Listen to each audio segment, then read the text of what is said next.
Bonjour à tous, aujourd'hui nous allons aborder un sujet qui préoccupe particulièrement nos amis seniors, la consommation de viande. Quand on parle de manger de la viande, beaucoup de personnes âgées se sentent probablement partagées. D'un côté, elles pensent qu'en vieillissant, le corps s'affaiblit et qu'un peu de viande peut aider à se fortifier. D'un autre côté, elles craignent les problèmes de plus en plus courants que sont l'hypertension, l'hyperlipidémie et l'hyperglycémie et se demandent si manger de la viande ne va pas surcharger leur organisme. C'est un véritable casse-tête qui s'invite à la table de nombreuses familles.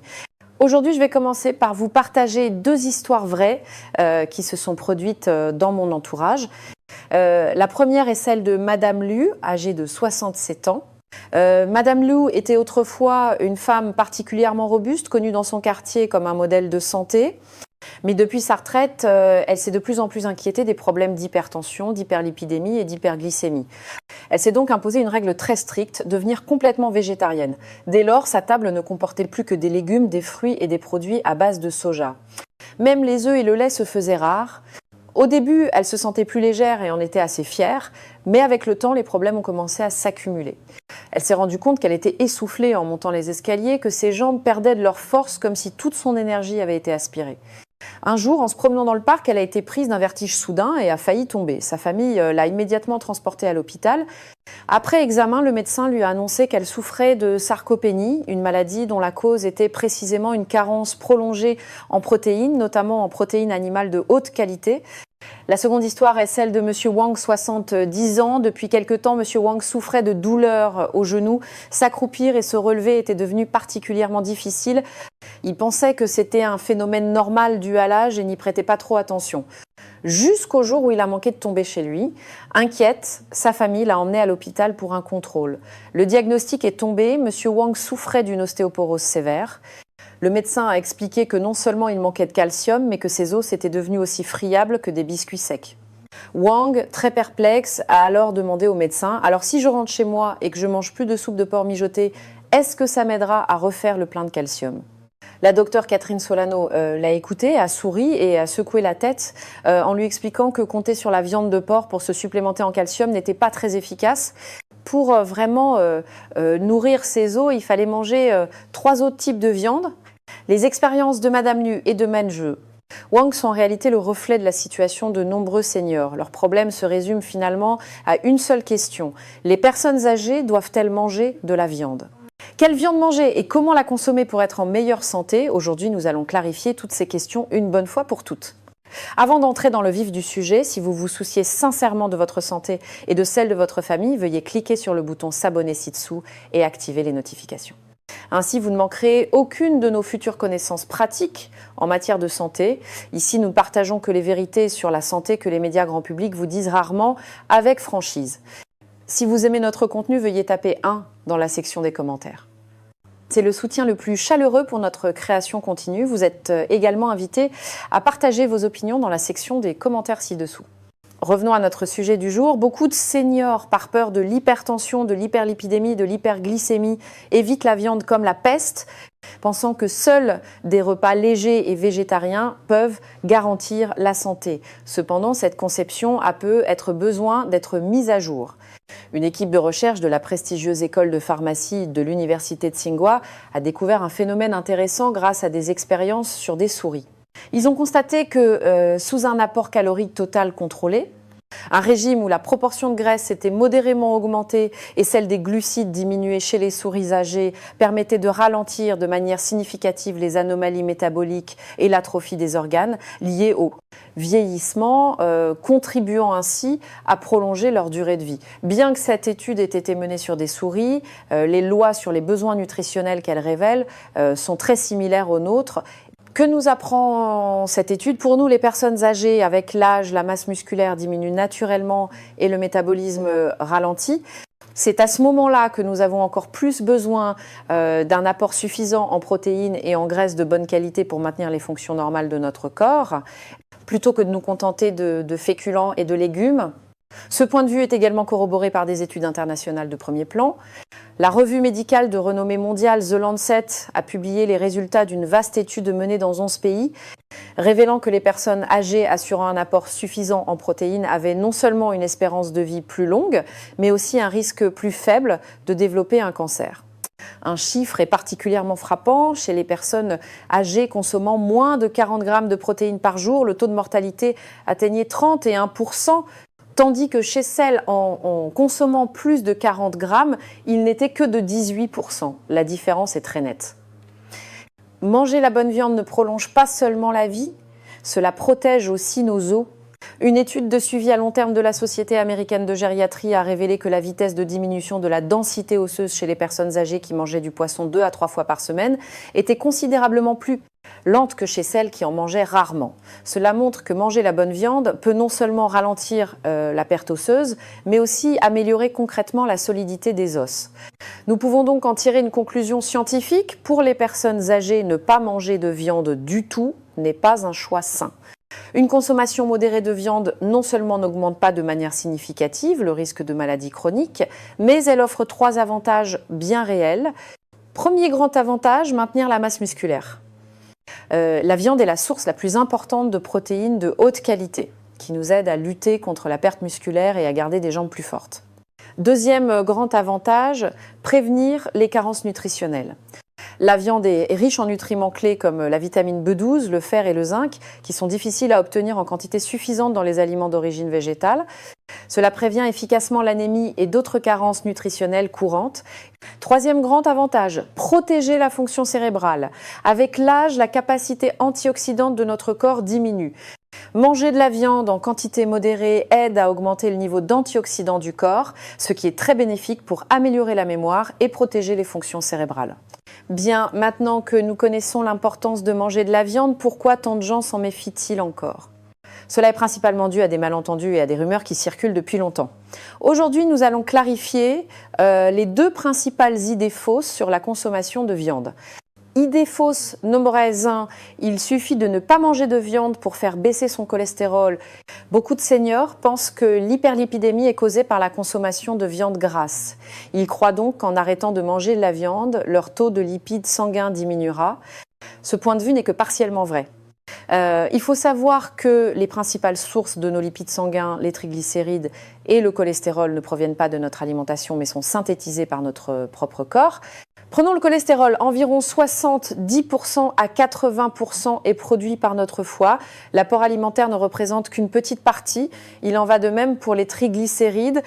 Cela signifie que si vous arrêtez simplement de manger de la viande sans changer vos autres habitudes alimentaires, par exemple si vous continuez à consommer beaucoup de riz blanc et de farine raffinée, votre foie continuera de produire de grandes quantités de lipides. Par conséquent, compter uniquement sur l'abstinence de viande pour réduire les lipides sanguins a un effet très limité et peut même causer d'autres dommages à votre corps en raison d'une carence en certains nutriments. L'approche véritablement scientifique consiste à choisir des viandes saines, riches en protéines et faibles en matières grasses, et à les associer à une alimentation équilibrée. Idée fausse numéro 2, il y a tellement de cancers de nos jours, c'est à cause de la viande. Cette affirmation est très répandue car tout le monde a probablement entendu dire que le Centre international de recherche sur le cancer, une agence de l'Organisation mondiale de la santé, a classé la viande rouge comme le porc et le bœuf dans la catégorie 2 ampères, ce qui signifie qu'elle est probablement cancérogène pour l'homme. Beaucoup de gens ont donc développé une phobie de la viande, pensant que sa consommation entraîne le cancer.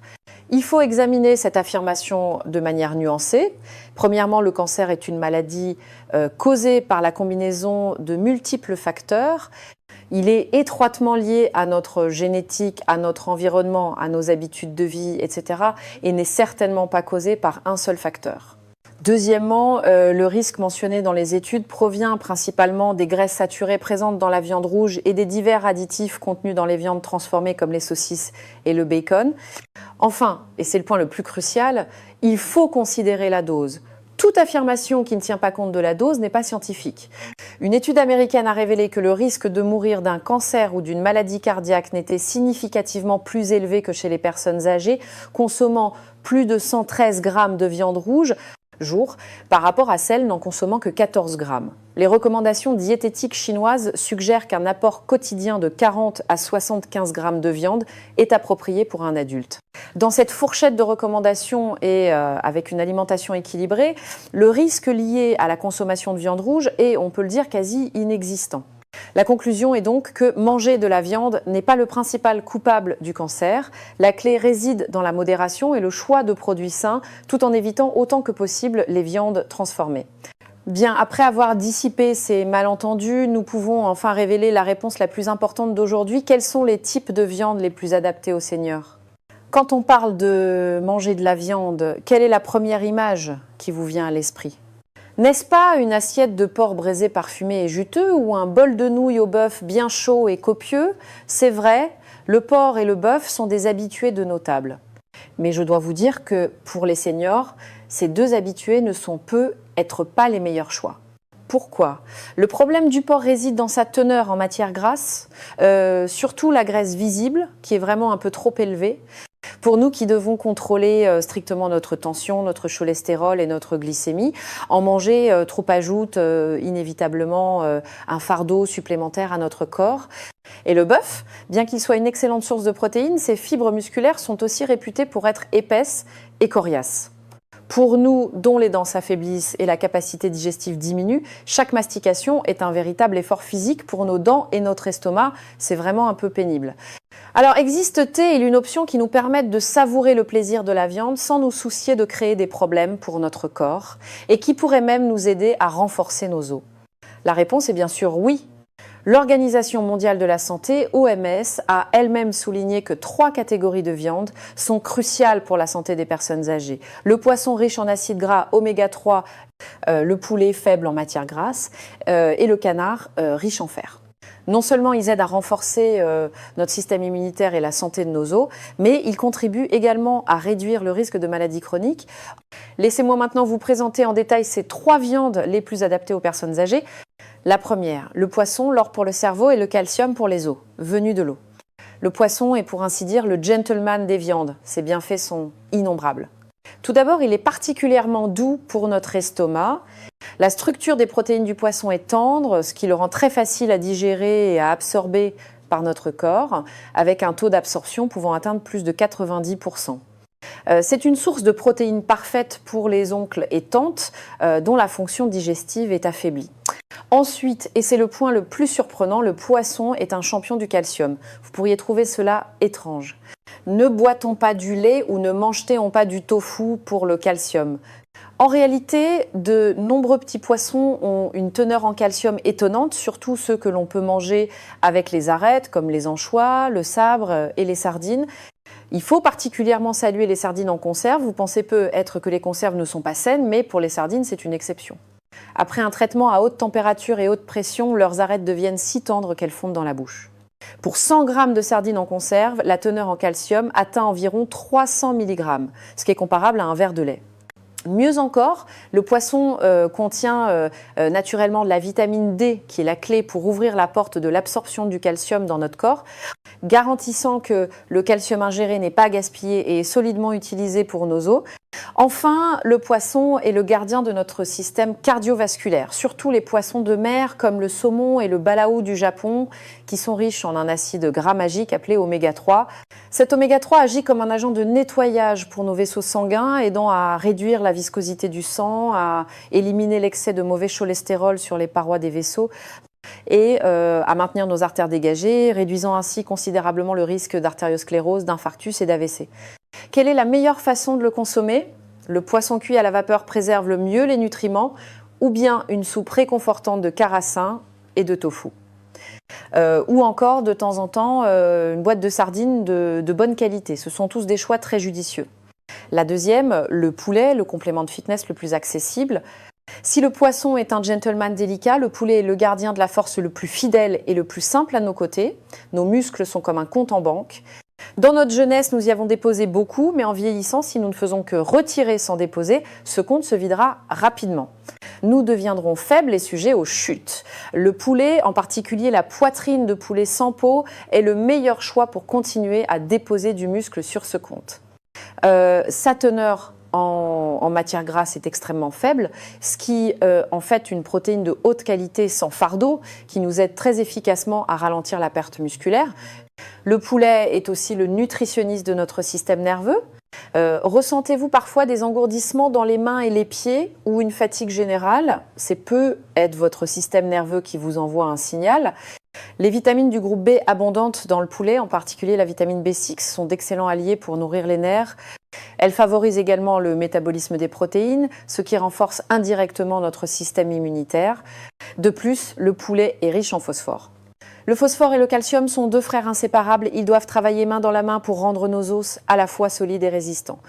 Quelle est la meilleure façon de le consommer? Une soupe de poulet bien chaude et mijotée. Vous pouvez y ajouter un peu d'igname de Chine et de baie de goji. C'est non seulement réconfortant pour le cœur et l'estomac, mais cela aide aussi à revitaliser l'énergie. C'est un plat réconfortant indispensable dans l'alimentation des personnes âgées. La troisième, le canard. Le trésor nutritif sous-estimé et doux. Comparé au poisson et au poulet, le canard peut être plus discret sur nos tables, mais c'est un champion nutritionnel polyvalent que nous avons grandement sous-estimé. Premièrement, c'est un pionnier du fer. Beaucoup de personnes âgées souffrent d'une légère anémie ferriprive, ce qui leur donne un teint pâle et un manque d'énergie constant. La teneur en fer du canard est très élevée, bien supérieure à celle du poulet, et il s'agit de fer héminique, facilement absorbé par le corps. Il est particulièrement efficace pour corriger l'anémie, améliorer le teint et soulager la fatigue. Deuxièmement, le canard sait nourrir en douceur. Selon la médecine traditionnelle chinoise, le canard est de nature fraîche, excellent pour nourrir le yin et hydrater. C'est particulièrement adapté aux personnes âgées qui ont souvent une sensation de chaleur interne, qui sont sujettes aux coups de chaud et à la sécheresse de la bouche. En été, une soupe de canard à la prunègre est appétissante et rafraîchissante. En hiver, une soupe de canard nourrissante réchauffe, sans être trop échauffante. Plus important encore, les graisses du canard sont intelligentes. La composition de ces acides gras est complètement différente de celle du lard et se rapproche plutôt de celle de l'huile de poisson.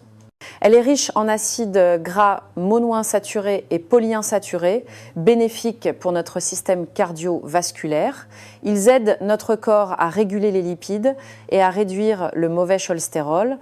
Pour les amis ayant des problèmes d'hypertension, d'hyperlipidémie ou d'hyperglycémie, c'est un choix beaucoup plus sain que le porc. De plus, après une longue cuisson, la chair du canard devient très tendre, ce qui permet même aux personnes âgées ayant des problèmes de dents de la savourer facilement. Alors, comment choisir entre ces trois viandes? C'est très simple. Vous pouvez vous en souvenir ainsi. Si vous voulez protéger votre cœur et votre cerveau tout en renforçant vos os, privilégiez le poisson. Si vous voulez augmenter votre force musculaire, renforcer votre système immunitaire et avoir plus d'énergie, mangez plus de poulet. Si vous avez tendance à avoir chaud, à être sujet aux coups de chaud et que vous voulez vous supplémenter en fer et en sang, le canard doux et nourrissant est votre meilleur choix. En résumé, ces trois rois de la nutrition, bien que discrets, sont non seulement plus faciles à digérer et plus faibles en matière grasse que le porc et le bœuf, mais ils nous fournissent également des protéines de haute qualité et de nombreux nutriments essentiels. Ils sont les piliers indispensables d'une alimentation saine pour nous, les seniors. Bien après avoir présenté ces trois viandes les plus adaptées aux personnes âgées, je pense que vous avez maintenant une nouvelle compréhension de la manière de manger de la viande sainement. Le poisson, le poulet et le canard, comparés au porc et au bœuf, sont plus faciles à digérer, ont une teneur en matière grasse plus faible, tout en fournissant des protéines de qualité et de multiples nutriments clés. Ce sont des choix de santé indispensables dans l'alimentation des personnes âgées. Selon les recommandations de la pyramide alimentaire chinoise, les personnes âgées peuvent consommer entre 40 et 75 grammes de viande par jour. Nous pouvons alterner entre ces trois viandes, poisson, poulet, canard, et les répartir sur plusieurs repas pour de meilleurs résultats. Bien sûr, pour avoir des os solides, il ne suffit pas de manger de la viande. Nous devons également adopter un mode de vie scientifique pour que le calcium que nous ingérons soit réellement absorbé et utilisé par notre corps. Exposez-vous davantage au soleil, choisissez le matin ou l'après-midi lorsque le soleil est doux pour vous exposer 15 à 30 minutes. La lumière du soleil aide notre corps à synthétiser la vitamine D qui est essentielle pour l'absorption du calcium. Faites de l'exercice modéré l'exercice stimule les os et favorise le dépôt de calcium. Des activités douces comme la marche, le tai chi ou le jogging lent sont très adaptées aux personnes âgées. Elles permettent non seulement d'augmenter la densité osseuse, mais aussi d'améliorer l'équilibre du corps. Adoptez une alimentation diversifiée.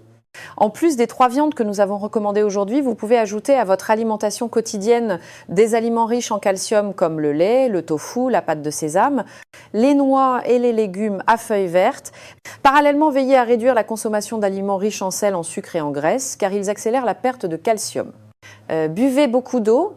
Une hydratation suffisante aide à maintenir une bonne circulation sanguine dans notre corps, à transporter le calcium et d'autres nutriments vers les os et à réduire la viscosité du sang, diminuant ainsi le risque de thrombose. Il est recommandé de boire au moins 1500 ml d'eau par jour. Voilà mes amis, nous avons terminé le contenu principal d'aujourd'hui. Faisons un petit récapitulatif des points importants. Nous avons répondu au dilemme de nombreux seniors concernant la consommation de viande. Nous savons maintenant que ne pas manger de viande du tout peut entraîner une perte musculaire et une faiblesse, comme dans le cas de la sarcopénie, tandis que manger la mauvaise viande n'aide pas à résoudre des problèmes comme l'ostéoporose. La recherche scientifique nous dit qu'un apport modéré en protéines de haute qualité peut en fait rendre les personnes âgées plus saines et leur permettre de vivre plus longtemps. La plus grande découverte d'aujourd'hui est d'avoir identifié les 3 viandes les plus adaptées aux personnes âgées. Le poisson, riche en calcium et en oméga 3, le poulet qui renforce les muscles et le canard qui apporte du fer. Comparées au porc et au bœuf traditionnel, elles sont mieux adaptées aux besoins corporels des personnes âgées. Je voudrais ici adresser un rappel spécial à tous nos amis seniors. Notre corps a des besoins nutritionnels différents à chaque étape de la vie. Certaines vieilles idées, comme il faut souffrir un peu en vieillissant ou quand on est malade, il faut se priver de tout, ne sont être pas tout à fait scientifiques aujourd'hui. Ce dont votre corps a le plus besoin maintenant, ce sont des nutriments de haute qualité et faciles à absorber pour maintenir la force de vos muscles et la densité de vos os. S'il vous plaît, ne refusez pas catégoriquement toute viande par peur de l'hypertension, de l'hyperlipidémie ou de l'hyperglycémie. Et ne pensez pas non plus que manger n'importe quelle viande résoudra le problème. Écoutez les besoins de votre corps et faire des choix scientifiques est la plus grande responsabilité que vous puissiez prendre pour la qualité de votre vie à un âge avancé. Bien sûr, tout ce que nous avons dit n'est pas pour vous mettre la pression, mais pour vous transmettre une attitude de santé positive et proactive. Le contrôle de notre santé est en fait entre nos mains, dans notre assiette et dans nos pieds. Remplacer de temps en temps le porc sur la table par un poisson à la vapeur ou un plat gras par un bol de soupe de poulet réconfortante, c'est pas si difficile, mais c'est le meilleur investissement pour votre santé. En y ajoutant une promenade quotidienne et un peu de soleil, vous découvrirez une version de vous-même plus robuste et plus dynamique qui vient à votre rencontre. N'oubliez pas, prendre un peu plus soin de vos os, c'est garantir un peu plus de bonheur pour vos vieux jours. Si le contenu d'aujourd'hui vous a inspiré, ne serait-ce qu'un peu, veuillez taper 1 dans la section des commentaires ci-dessous pour me faire savoir que mon partage a de la valeur. Si vous pensez que ce n'était pas pertinent, n'hésitez pas à taper 0. Vos retours honnêtes sont ma plus grande motivation pour m'améliorer continuellement et fournir un meilleur contenu. Je vous souhaite à tous de manger scientifiquement, de vivre en bonne santé et de profiter de chaque jour avec vitalité. On se retrouve dans la prochaine vidéo. Au revoir.